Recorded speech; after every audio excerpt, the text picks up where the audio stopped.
Présents depuis 2008 en Europe, les Infiniti se font plutôt rares sur nos routes. Pour autant, la marque de luxe de Nissan enregistre des ventes records qui ne cessent d'évoluer depuis plusieurs mois. Cela est dû notamment au succès de la berline Q50 qui a su séduire les particuliers comme les professionnels. Pour conquérir de nouveaux clients et enrichir sa gamme, le constructeur japonais se lance sur un nouveau segment, celui des berlines compactes. Alors que vaut cette nouvelle venue? Nous allons voir ça tout de suite.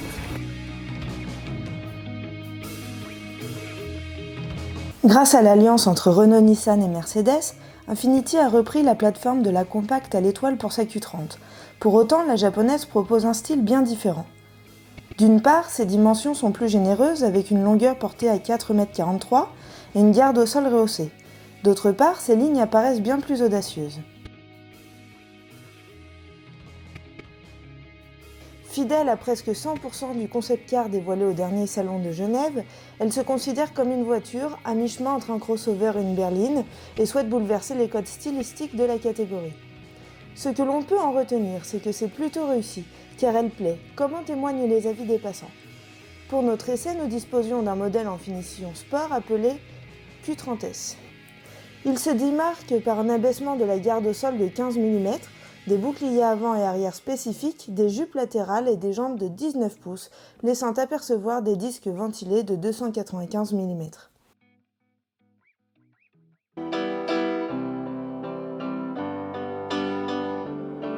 À l'intérieur, la présentation est très soignée, avec des matériaux de bonne qualité. Sur notre modèle, la planche de bord était recouverte d'un revêtement en cuir sur sa partie haute, ainsi qu'un bandeau en alcantara. Si en partie basse on retrouve des plastiques durs, le conducteur peut reposer sa jambe sur un support plus mou prévu à cet effet.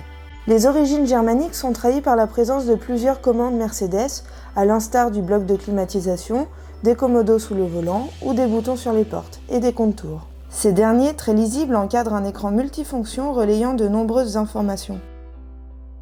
L'ergonomie générale est bonne, l'écran multimédia de 7 pouces est tactile et bien situé. Pour plus de sécurité, il se pilote aussi à l'aide d'une molette à portée de main. De série, notre finition sport est plutôt bien dotée. Siège avant sport en simili-cuir alcantara et chauffant, feu à LED, avertisseur de franchissement de ligne. Bref, on vous passe les détails, on regrette néanmoins que la caméra de recul soit en option, car elle semble vraiment nécessaire au vu de la visibilité arrière, plus que limitée. Pour le reste, les options sont peu nombreuses. Un système de navigation facturé 1 570 €, qui ajoute la reconnaissance des panneaux, un système audio Bose à 800 € et le toit en verre pour 650 €.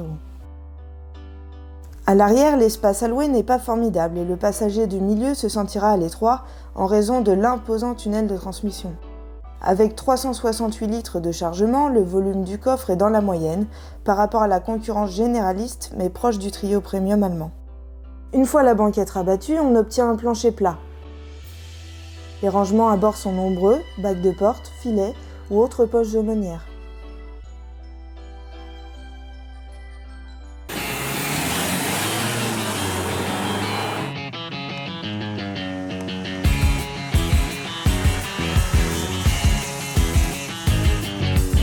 Sous le capot, la japonaise propose une large palette de motorisation. 2 blocs essence, un 1,6 litre turbo décliné en 122 ou 150 chevaux, ainsi qu'un 2 litres turbo de 211 chevaux. En diesel, un petit 1,5 litre d'origine Renault de 109 chevaux et les 2,2 litres Mercedes de 177 chevaux.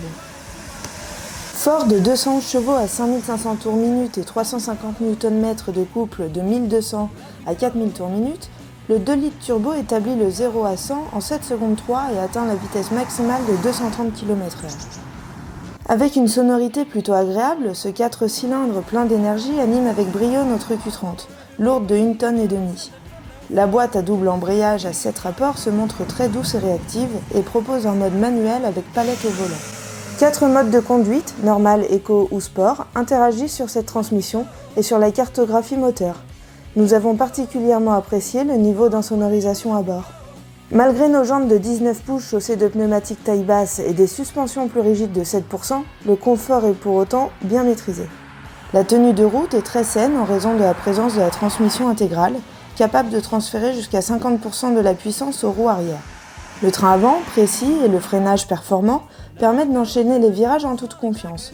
Mais cet excellent agrément de conduite se paye lorsque l'on regarde les chiffres de consommation. Une moyenne relevée entre 7 et 8 litres au 100 sur route et environ 10 litres en agglomération, avec le mode éco enclenché. Côté budget, la Q30, caractérisée par une gamme large, est comprise entre 26 000 et 44 000 euros. En finition sport, avec le 2 litres turbo, il faut compter 41 000 euros. L'Infiniti Q30 a sérieusement sa place parmi les berlines compactes premium, en se postant comme une vraie alternative. Elle souffre en revanche d'un faible réseau de distribution, en cours de développement, avec seulement 12 concessions dans l'Hexagone.